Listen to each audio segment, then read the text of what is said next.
आज की इस अभिभावक बैठक में इस उच्च प्राथमिक विद्यालय टिड़वा के अध्यक्षता कर रहे प्रधानाध्यापक महोदय जी और हम सभी शिक्षकगण की ओर से आए हुए सभी अभिभावकों का विद्यालय की तरफ से बहुत बहुत स्वागत है। और उद्देश्य से जो बैठक की गई है, इस बैठक के जो कुछ मुख्य बिंदु हैं जिनको हम आप लोग आपस में साझा करना चाहेंगे और जो आपकी समस्याएं हैं उनको हम सुनेंगे, और जो विद्यालय स्तर से बच्चों को लेकर के जो हमारी कुछ समस्याएं हैं वो हम आप लोगों को अवगत कराएंगे। इस उद्देश्य से आज ये मीटिंग यहाँ पर आयोजित की गई है। सबसे पहली चीज़ तो ये है कि विद्यालय का जो शैक्षिक स्तर है, प्रयास यही हमारे शासन द्वारा किया जा रहा है। हमारी सरकार भी यही चाह रही है कि विद्यालय में बच्चे की उपस्थिति 100% हो और बच्चे का जो शैक्षिक स्तर है वो उच्च हो सके, यानी जो कुछ उन्हें पढ़ाया लिखाया जाए वो उन्हें आए, सीख सकें वो। उसके लिए हम दोनों लोगों के सहयोग की अपेक्षा की जाती है, क्योंकि अकेले इस कार्य को कर पाना मेरे लिए भी मुश्किल है और आपके लिए भी मुश्किल है। तो हम दोनों लोग मिल कर के क्या करेंगे कि बच्चे के शैक्षिक स्तर को और उच्च बनाने का प्रयास करेंगे। सबसे पहली चीज़ तो उसमें यह है कि बच्चा विद्यालय गया है, जाने के बाद में विद्यालय से पढ़ के आपके घर पहुंचता है, तो घर में बच्चे ने बस्ते को रख दिया और बाहर निकल गया, फिर वो शाम को खाना खा के आता है और सो जाता है। ठीक है, ऐसा नहीं करना है। वहाँ पर ड्यूटी आपकी शुरू होती है और विद्यालय में जब तक हम लोग हैं तो वहाँ पे ड्यूटी हमारी है। जब बच्चा घर पहुँचता है उसको आप खाना खिलाइए, टाइमली आदत डालिए, भाई खाना खाइए, थोड़ी देर उसको खेलने का मौका दीजिए। उसके बाद उससे ये बोलिए कि भैया 1 घंटा आपको शाम को पढ़ करके ही सोने को मिलेगा, इससे पहले आपको सोने को नहीं मिलेगा। अगर इस तरीके से आप बच्चे को 1-1 घंटा बैठाना शुरू कर देंगे तो शुरू के दिनों में वो बैठने में दिक्कत भी करेगा, सही से बैठेगा नहीं, बहाने बनाएगा, किताब पलटेगा, हो सकता है जल्दी सो जाए, कोई बात नहीं। धीरे धीरे जब रोज़ आप ये काम करने लगेंगे तो एक दिन ऐसा होगा कि जब आपके बिना कहे ही बच्चा अपनी किताब लेकर के पढ़ने के लिए बैठ जाएगा। ठीक है, तो इस तरीके से सबसे पहली चीज़ ये है कि आप बच्चे को जो है उसको देखें कि बच्चे को स्कूल के द्वारा जो कार्य या जो चीज़ें बताई गई हैं उसने कुछ पढ़ा है कि नहीं पढ़ा है, कापियाँ हैं कि नहीं है, पेंसिल है कि नहीं है, ये सारी जिम्मेदारी आप लोगों की बनती है। आप इसको देखना सुनिश्चित करें। ठीक है, बाकी जब विद्यालय आ जाता है तो यहाँ पे सारी जिम्मेदारियाँ हमारी बनती हैं। अगली चीज़ ये है कि उपस्थिति को लेकर के कई बार बैठकों में ये चीज़ें आपसे कही जा चुकी हैं कि आप अपने बच्चों को विद्यालय नियमित रूप से भेजें, क्योंकि शिक्षा एक ऐसी प्रक्रिया है जिसको हम एक दिन में प्राप्त नहीं कर सकते। इसको सीखने के लिए हमें निरंतर जो है उपस्थित रहना बच्चे का आवश्यक है। अगर बच्चा लगातार उपस्थित नहीं रहेगा तो आज जो बच्चे को बताया जाएगा कल वो बच्चा उसको क्या करेगा, समाप्त कर देगा, भूल जाएगा और फिर विद्यालय आएगा, फिर उसी स्तर पे रहेगा। तो बच्चा अगर विद्यालय नहीं आ रहा, बहाना बना रहा है, आपके द्वारा मोटिवेट नहीं हो पा रहा है, आप उसको नहीं प्रेरित करके भेज पा रहे हैं, तो विद्यालय में आकर के आप ये बता जाइए कि सर हमारा बच्चा कोई काम से हमने नहीं रोका है, घर पर ही है लेकिन वो विद्यालय नहीं आता है। तो हम लोग उससे मिलेंगे, जाएंगे वहाँ पर, बच्चे से बात करेंगे कि क्या दिक्कत है, क्यों नहीं आना चाह रहा है वहाँ पे। तो हम दोनों लोग मिल करके बच्चे को विद्यालय तक लाना सुनिश्चित करेंगे। जब बच्चा हमारा विद्यालय आने लगेगा, विद्यालय में नियमित रूप से आने की उसकी आदत पड़ जाएगी, तो यहाँ से कुछ न कुछ सीख करके वो जाएगा घर पे। ठीक है, तो सबसे पहली चीज़ तो ये है कि बच्चे को विद्यालय जो है हमें नियमित रूप से भेजना है, ताकि अगर बच्चा विद्यालय नियमित रूप से आता रहेगा तो निश्चित रूप से ये है कि वो बच्चा जो है अधिगम को प्राप्त कर लेगा। और विद्यालय में एक परीक्षा का आयोजन शासन द्वारा किया जाता है, इसे बेसलाइन आकलन परीक्षा उसको बोलते हैं। वो परीक्षा भी हमारे यहाँ होनी थी। अब 2 दिन परीक्षा होती है, जिसमें परीक्षा से गणित और भाषा के विषय में मूल्यांकन किया जाता है कि बच्चा का अधिगम कितना है, कितना बच्चे ने सीखा है। तो उस परीक्षा में परीक्षा की तिथियों को बता भी दिया जाता है। उस दिन आप लोगों से हम सभी लोग हाथ जोड़ करके निवेदन करते हैं कि बच्चे को जिस दिन परीक्षाएं विद्यालय में आयोजित हों उस दिन आपका अगर कोई ज़रूरी भी काम हो तब भी बच्चे को विद्यालय ज़रूर भेजें। ठीक है, ताकि बच्चा परीक्षा देना जाने कि परीक्षा कैसे दी जाती है, परीक्षा में कैसे बैठना है, एक निश्चित समय में क्या लिखना है, ये सारी चीज़ें तभी जान पाएगा जब वो परीक्षाओं में प्रतिभाग करेगा। तीसरी चीज़ ये है कि यूनिफॉर्म के लिए ये जिम्मेदारी आपकी बनती है। जो 6, 7, 8 के बच्चे हैं वो तो बड़े बच्चे हैं, उनको आप जिम्मेदारी दे सकते हैं। केवल आपको मॉनिटरिंग करनी है, आपको देखना है कि बच्चा ने हमारी ड्रेस पहना है कि नहीं पहना है, साफ़ है कि नहीं साफ़ है। प्रयास ये करिए कि बच्चे से कहिए कि अपनी ड्रेस को आप खुद साफ़ करिए, उसको स्वावलंबी बनाइए। या नहीं कि हम धुल देंगे, आप क्यों धुल देंगे। हम लोग भी पढ़ते थे तो ऐसा नहीं था कि माँ बाप ही धुल दें। आज भी हम कपड़े नहीं धुलाते हैं किसी से, हम लोग अपने आप ही प्रयास करते हैं कि अपना काम अपने आप करिए। बच्चे से कहिए कि आप संडे को अपना काम, अपने कपड़े आप धुलिए। आपको कहना है केवल कि आप फिर आपका स्कूल सोमवार से है, इसलिए संडे को अपने कपड़े धुल डालिए और वो ड्रेस पहन करके आपको रोज़ स्कूल जाना। दूसरी चीज़, पैसा आने का द्वितीय चरण शुरू हो गया। पैसा फिर से नए सत्र का पहुंच गया है खाते में। जिनके आधार और खाते सीडेड हैं या एक दूसरे से लिंक हैं, ऐसा कह सकते हैं, तो उनके खाते में पैसे पहुंच गए हैं। वो लोग अपने खाते को चेक कर लें कि पैसे पहुँचे हैं। पैसे पहुँच गए हैं तो उन पैसे को निकाल लें, और निकालने के बाद जो पैसा जिस उद्देश्य के लिए आपको दिया गया है बच्चे पे खर्च करने के लिए, उसको आप खर्च करो। बच्चे की ड्रेस आप बनवा दीजिएगा, ठीक है, ताकि बच्चा विद्यालय में ड्रेस के साथ आए पढ़ने के लिए। और जिसके खाते में पैसा नहीं आया है वो आकर के हम लोगों को एक बार सूचना दे दे कि सर हमारे खाते में नहीं आया है, हम उसका देख सकते हैं। और हम लोग यहाँ ये भी बता देंगे कि किसके खाते में पैसा गया है और किसके खाते में नहीं गया है। गया है तो किस खाते में गया है। हुआ असल में यह है कि इस टीबी की प्रक्रिया के तहत आधार से उन्होंने पैसे को भेजा है, उन्होंने खाते नहीं लिए हैं। आपका आधार ले लिया है, जो अकाउंट खाता धारक है वो माँ हो सकता है या पिता हो सकता है, किसी दूसरे का खाता नहीं लगना है। अगर माँ पिता कोई ज़िंदा नहीं है तभी तीसरे व्यक्ति का खाता लगेगा। अगर माँ बाप ज़िंदा हैं तो माँ बाप में से किसी का ही खाता लगना है। तो उसमें होना ये है कि अगर आपका खुला हुआ है खाता, आपका आधार हमने यहाँ से फीड कर दिया और वहाँ से पैसा भेजा गया, तो आपके अगर 4 खाते हैं, मान लीजिएगा आपके नाम पर 4 खाते हैं, एक सीतापुर में, एक हरदोई में, एक लखीमपुर में, एक लखनऊ में, उदाहरण के लिए आप मान लीजिएगा, तो वो 4 खाते जो आपके हैं वो किसी भी खाते में आपका पैसा जा सकता है। ये कोई ज़रूरी नहीं कि आपके अर्थाना बैंक के खाते में ही पैसा जाए। हो सकता है आप अर्थाना देखने जाएं, वहाँ आपको पैसा ना मिले, आप कहेंगे सर पैसा नहीं आया है। इसलिए आप हमसे पूछ लें जाने से पहले कि सर हमारे बच्चे का पैसा आ गया है कि नहीं आ गया है। हम बता देंगे आ गया है और किस बैंक में आ गया है, ये भी आपको बता देंगे किस बैंक में आ गया है। आप उसी बैंक को जाएं, अपना समय ख़राब क्यों करेंगे। अभी आज एक दिन इस बैंक जाएंगे, दूसरे दिन उस बैंक जाएंगे, ठीक है, तो कहाँ दौड़ेंगे आप। तो आप हमसे पूछ करके जाइए, क्योंकि आपका समय है, आप अपना काम करेंगे। बैंकों के चक्कर तो आपको बिना मतलब लगाना नहीं है, लेकिन आपको अपने कागज़ पूर्ण रखने हैं। जिन अभिभावकों के खाते या जिन बच्चों के पैसे अभी तक उनके नहीं पहुँचे हैं अभिभावकों के खाते में, उनका रीज़न कहीं न कहीं पे ये है, एक तो भेजे जा रहे हैं, दूसरा आपकी इनमें बहुत ज़्यादा समस्याएं आ रही हैं। इसलिए ऐसे बच्चे या ऐसे अभिभावक अपने कक्षा अध्यापक से संपर्क कर लें, वो आपको बता देंगे। जिस कक्षा में आपका बच्चा पढ़ता है उस टीचर से आप मिलिए, वो टीचर आपको ये बता देगा कि आपको किन किन कागज़ों के साथ बैंक को जाना है और क्या बात आपको बैंक मैनेजर से करनी है, कि कैसे हमारे खाते को सीड करना है। ये सारी जानकारियाँ हमारे शिक्षक जो कक्षा अध्यापक हैं वो आपको बता देंगे। आप उसी के तहत आप बैंक जाइए, ताकि एक बार में आप जाएं और आपका सारा काम हो जाए, बार बार आपको बैंक के चक्कर न काटने पड़े।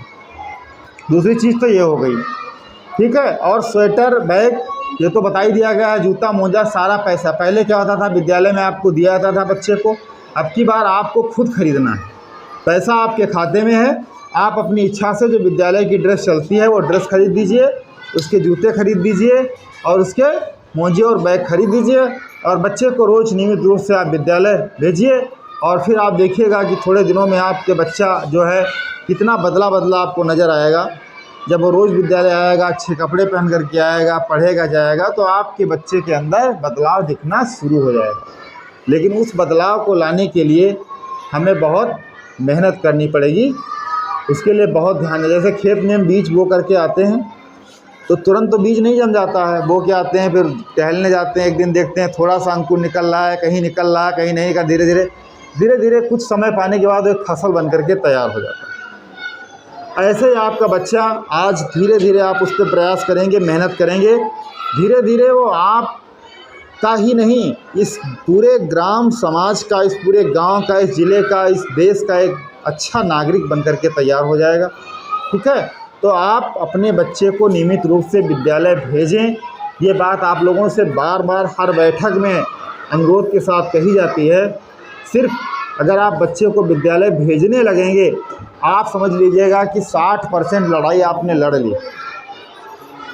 आपने बच्चे के विकास के उन सारे पहलुओं की 60% लड़ाई आपने लड़ ली है अगर आपका बच्चा विद्यालय आता है और विद्यालय जाता है। दूसरा, अगर आप बच्चे पे 1 घंटे ध्यान देने लगे, उससे पूछने लगे क्या पढ़े हो, नहीं हमें आता है, कोई बात नहीं, आज क्या पढ़ाया गया बताओ, कौन पढ़ाया था, क्या पढ़ाया था, कैसे क्या पढ़े हो, आज क्या काम दिया गया, चलो बैठ के किताब पढ़ो, ये चीज़ें कहने लगेंगे तो आप एक चरण और पार कर जाएंगे अपने बच्चे के विकास के लिए। ठीक है, तो हम सभी लोग मेहनत करते हैं, किसके लिए, बच्चों के लिए करते हैं।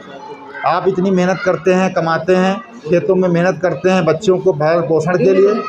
ठीक है, तो जब बच्चे के लिए ही सारी मेहनत की जाती है तो शिक्षा बहुत ज़रूरी है। शिक्षा के बिना वही हाल है कि सारे चीज़ें आपके सामने रखी हुई हैं, सब कुछ आपके सामने अच्छे अच्छे खाने रखे हैं, लेकिन अगर आपके हाथ काम नहीं करते हैं तो मुंह तक खाने को ले जाना बड़ा मुश्किल है। ऐसे ही अगर आप विकास चाहते हैं तो आपका विकास तभी संभव होगा जब आपके घर में शिक्षा होगी। और आप गांव में देख भी रहे होंगे, अपने गांव में, अपने रिश्तेदारियों में भी देख रहे होंगे कि जो रिश्तेदार आपके घर पढ़े लिखे हैं, नौकरी है, उनके रहने का तरीका देखिए, उनके जीवन जीने का तरीका देखिए और आप अपना तरीका देखिए, तुलना कीजिए ऐसा क्या है, उनमें अंतर क्यों है। अंतर क्यों है कि उनके घर में शिक्षा घुस गई है, उनके घर में कौन पहुंच गया है, शिक्षा पहुंच गई है, और शिक्षा की वजह से उनके घर में प्रकाश ज़्यादा हो गया।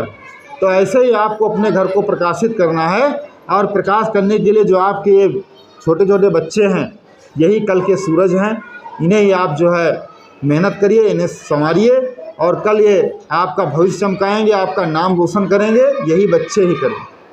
ठीक है, तो इसी अनुरोध के साथ, हाँ, और जिन बच्चों के आधार नहीं बने हुए हैं वो आधार बनवा लें, यहाँ चले आएँ विद्यालय, उनको फार्म भर के दे दिया जाएगा, यहाँ हम लोग प्रधानाध्यापक महोदय द्वारा उसको प्रमाणित कर दिया जाएगा और वो सीधे BRC मिस्त्री पे चले जाएंगे, वहाँ कोई पैसा नहीं पड़ेगा और आपके बच्चे का आधार बन जाएगा।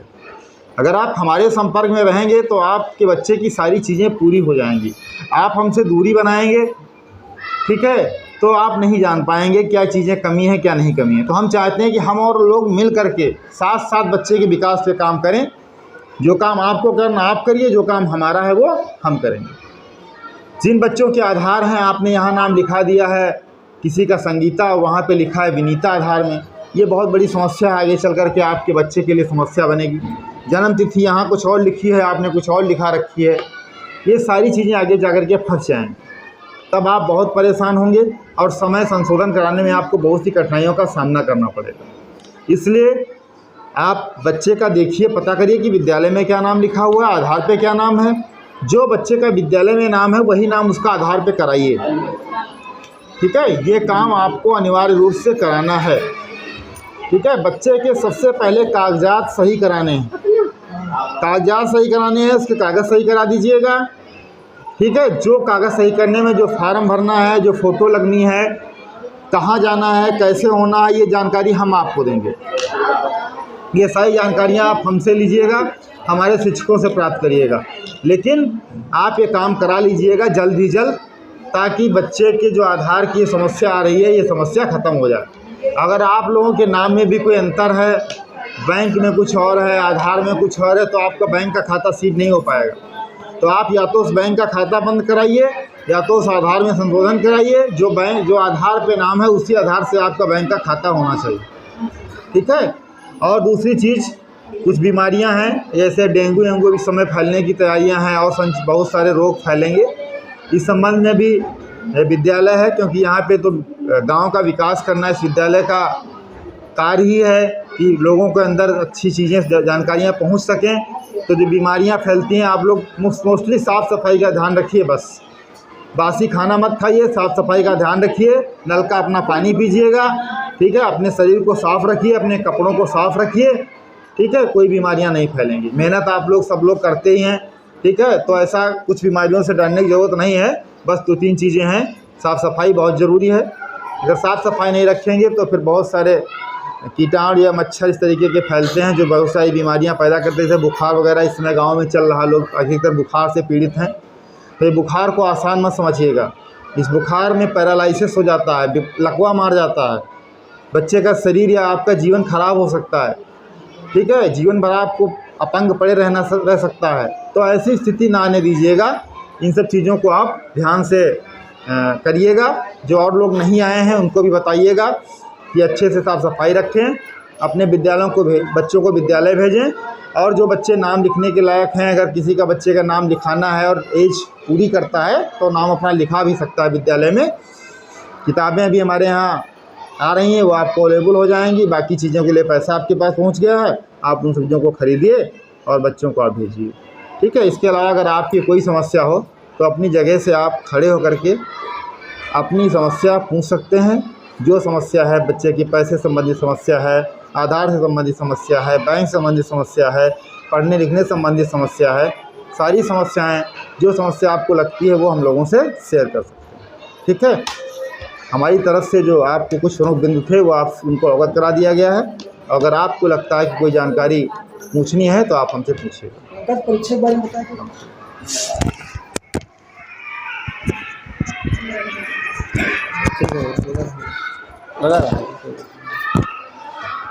सभी लोगों को एक आवश्यक सूचना यह देनी है कि अभी थोड़े दिन पहले पिछले सप्ताह में एक ट्रेनर आए थे, जिन्होंने एक सूचना दी थी कि कक्षा 8 में पढ़ने वाले सभी बच्चों को छात्रवृत्ति का फार्म भराया जाएगा। कौन सा? छात्रवृत्ति का। इसमें जो है बच्चों को 48,000 रुपया उत्तर प्रदेश सरकार के माध्यम से मिलेंगे। जो बच्चे फार्म भरेंगे 24 सितंबर तक, केवल आप लोगों के पास 5 दिन बचे हैं। कितने दिन बचे हैं? 5 दिन। और आप लोगों का फार्म भरने से पहले 2 प्रक्रियाएं पूरी करनी है। नंबर 1, बच्चे के माँ बाप के पास होना चाहिए इनकम सर्टिफिकेट, जिसे कहते हैं हम लोग आय प्रमाण पत्र। और दूसरी बात करें तो बच्चे का जो है जाति प्रमाण पत्र होना चाहिए फार्म भरने के लिए। सामान वाले नहीं भरना, हाँ, एससी मतलब शेड्यूल कास्ट और दूसरा है ओबीसी।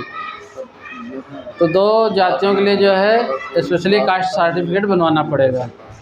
और जो लोग सामान्य जाति में बच्चे हैं उनको फार्म जो भरते समय किसी प्रकार का जाति प्रमाण पत्र नहीं बनवाना है। जो बच्चे 5 तारीख तक मतलब 24 सितंबर तक फार्म भर लेंगे वो बच्चे उस परीक्षा में शामिल हो सकेंगे। और 48,000 रुपया सरकार कक्षा 12 तक पढ़ने के लिए दे रही है। 1,000 रुपया प्रति महीना। और 4 साल में कितना हुआ? 1 साल में 12,000, तो 4 साल में 12 चौक 48,000 रुपया। इससे अगर एक गरीब व्यक्ति के पास या गरीब मजदूर के पास पैसा नहीं है तो वो फिर भी अपने बच्चे को पढ़ा सकता है। मगर सबसे बड़ी समस्या यह है कि हमारे जो गार्जियंस हैं या किसान भाई हैं उनको जानकारी नहीं है कि कौन कौन से कागज़ लगेंगे, वो हम बता रहे हैं। उसके बाद हमने अपने चैनल पर भी डाल दिया है, पंकज पीएम सीतापुर पर। उसको आप जिसे आप लोग पिक्चर देखते हैं यूट्यूब पर, उस पर जाएँ, पंकज पीएम सीतापुर डालें, उस पर एक लिंक हमने दे रखा है।